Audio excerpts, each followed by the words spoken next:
मोहन अपनी माँ सावित्री के साथ एक गांव में रहता था। मोहन के पिता का देहांत हो चुका था। सावित्री गांव के घरों में काम करने जाती थी। उसी से दोनों की गुजर बसर होती थी। एक दिन मोहन ने अपनी माँ से कहा, माँ, तू इतनी मेहनत करती हो, मुझे बिल्कुल अच्छा नहीं लगता है। मैं अपनी पढ़ाई छोड़कर कुछ काम ढूंढ लेता हूँ। यह सुनकर सावित्री रोने लगी। उसने कहा, बेटा, कुछ दिनों की बात है। तू पढ़ लिख कर अच्छी नौकरी करने लगेगा तो मुझे काम करने की ज़रूरत नहीं पड़ेगी। फिर मैं तेरी शादी कर दूँगी। बहू के आने पर मुझे आराम ही करना है। तू अपनी पढ़ाई पर ध्यान दे। मोहन माँ को बहुत समझाता है, लेकिन सावित्री उसकी बात नहीं मानती। उसे उम्मीद थी कि मोहन पढ़ लिख कर बड़ा आदमी बन जाएगा। इसी तरह कुछ साल बीत गए। मोहन की पढ़ाई पूरी हो गई। उसे नौकरी भी मिल गई। एक दिन मोहन घर आया और उसने अपनी माँ से कहा, माँ, अब तुम्हें काम पर जाने की कोई ज़रूरत नहीं है। मेरी बहुत अच्छी नौकरी लग गई है। अब तुम आराम करो। सावित्री उसकी बात मानकर काम छोड़ देती है। कुछ दिन बाद मोहन के लिए एक बड़े घर से रिश्ता आया। सावित्री बहुत खुश हुई। उसने खुशी खुशी मोहन का विवाह कर दिया। अपनी नई बहू रेखा को पाकर सावित्री बहुत खुश हुई। वह अपनी बहू को कोई काम नहीं करने देती, सारा काम स्वयं करती। रेखा सारा दिन बैठी रहती। एक दिन मोहन ने अपनी माँ से कहा, माँ, तुम रेखा से भी कुछ काम कराया करो। इस उम्र में तुम काम करती हो और रेखा बैठी रहती है। यह सुनकर रेखा ने कहा, मैंने तो माँ जी से कई बार कहा है काम करने के लिए, लेकिन ये सब अपने आप करना चाहती हैं। मोहन के कहने पर रेखा अगले दिन से सावित्री के साथ घर के काम करने लगी। कुछ दिन बाद सावित्री की तबीयत खराब रहने लगी। अब सारा काम रेखा को करना पड़ता था। कुछ दिन बाद रेखा का स्वभाव बदलने लगा। वह अब सावित्री से बात नहीं करती थी। एक दिन सावित्री ने पूछा, बहू, क्या बात है? तू मेरे से बात नहीं करती। तब रेखा ने कहा, आपको पता है मैं कितने बड़े घर से आई हूँ और कितनी पढ़ी लिखी हूँ। तुम लोगों ने मुझे नौकरानी बना दिया। यह सुनकर सावित्री ने कहा, बहू, कुछ दिन की बात है। मैं ठीक हो जाऊँगी, उसके बाद मैं सारा काम कर लूँगी। लेकिन अभी तो मैं बिस्तर से उठ भी नहीं पा रही हूँ। तब रेखा बोली, हाँ हाँ, यह सब बहाने हैं। मैं खूब समझती हूँ। मैंने काम करना शुरू किया तो आपने सारा काम मेरे ऊपर डाल दिया। यह कहकर रेखा अपने कमरे में चली गई। उस दिन उसने खाना भी नहीं बनाया। शाम को जब मोहन घर आया तब रेखा ने कहा, सुनो जी, मैं इतना काम नहीं कर सकती, इसलिए मैं अपने पिता के घर जा रही हूँ। तुम्हें अपनी माँ की सेवा करनी है तो करो, मुझसे यह सब नहीं होगा।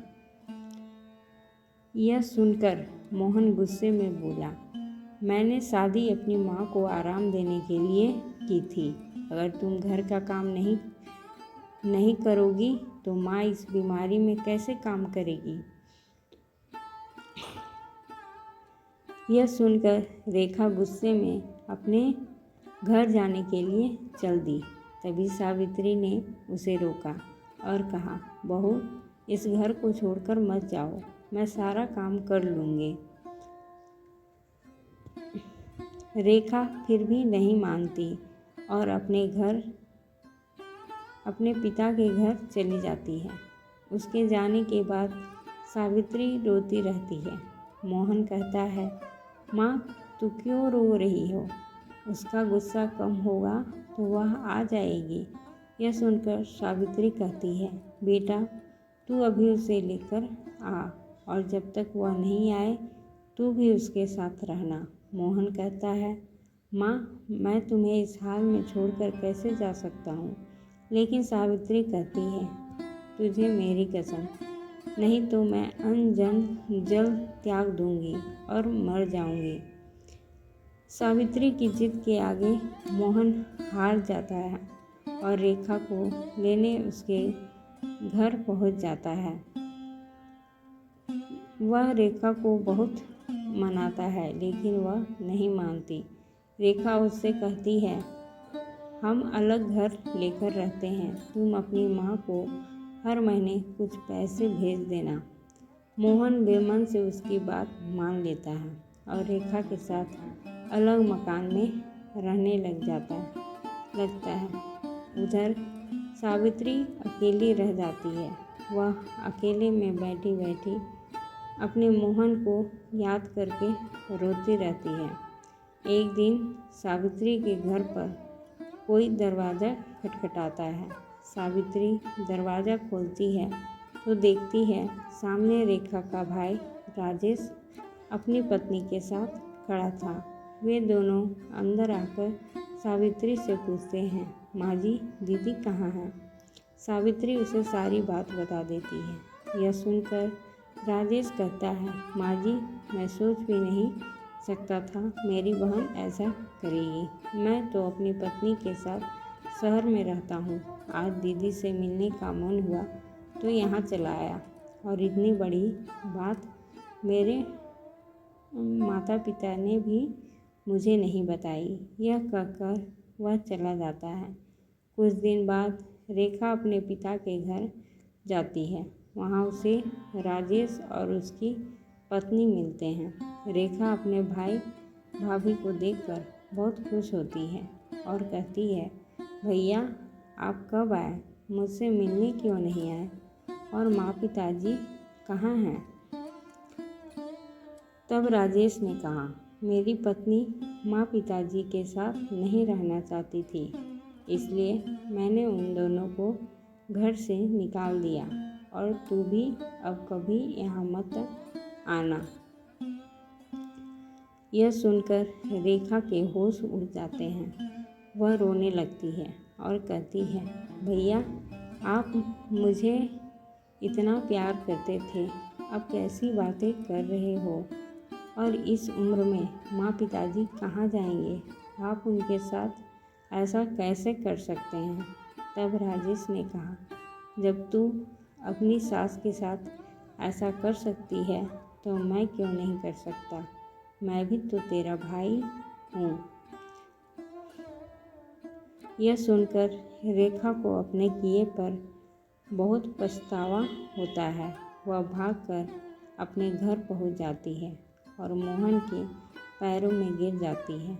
मोहन के पूछने पर वो सारी बात उसे बता देती है और कहती है, मुझे माफ़ कर दो और माँ जी के पास ले चलो, मैं उनसे माफ़ी मांग लूँगी। मेरे किए की सज़ा मेरे माता पिता को भी भुगतनी पड़ रही है, जाने वे किस हाल में होंगे। मोहन रेखा को लेकर अपने घर पहुंच जाता है। घर में घुसते ही रेखा सावित्री के पैरों में गिर जाती है और अपने किए व्यवहार के लिए माफ़ी मांगती है। तभी दूसरे कमरे से राजेश अपनी पत्नी और माता पिता के साथ बाहर आता है। उन्हें देखकर रेखा रोने लगती है। तब राजेश उसे बताता है, उसने माता पिता को छिपा दिया था ताकि तुझे तेरी गलती का एहसास हो सके। राजेश के माता पिता भी सावित्री से माफ़ी मांगते हैं। इस तरह मोहन, रेखा और सावित्री तीनों खुशी खुशी रहने लगते हैं। दोस्तों, आपको ये कहानी कैसी लगी? अच्छी लगी हो तो लाइक और सब्सक्राइब करें और शेयर करें। धन्यवाद।